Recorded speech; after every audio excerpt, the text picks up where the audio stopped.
សំឡេងខ្លីពីរូបម៉ែព្រោះខ្ញុំអូនណាសាខ្លាចសាតម្ចាស់ខ្លីនោះជាអ្នកណាចង់ឃើញភក្ត្រាបងម្ដេចតា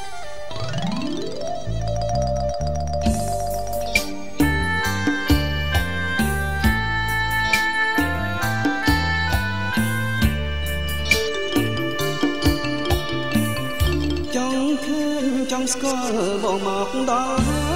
យអស្រងក្រានកាយបន្តាយដល់ណាទៀតទៅ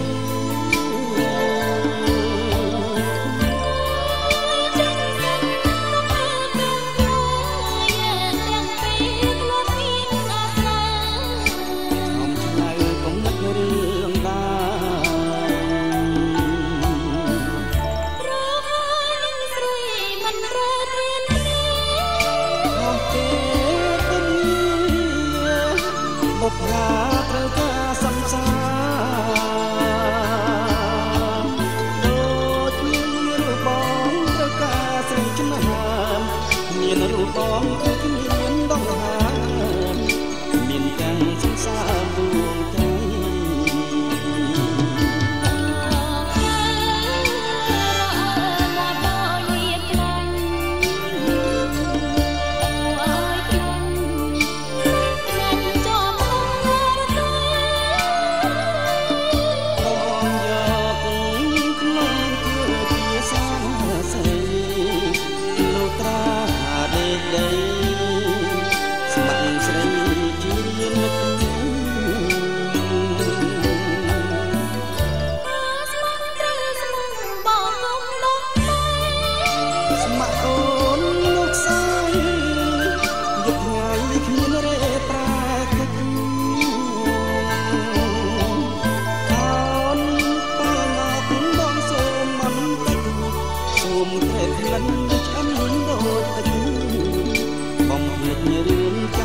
ស្រី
ដៃវាសាងវាស្នា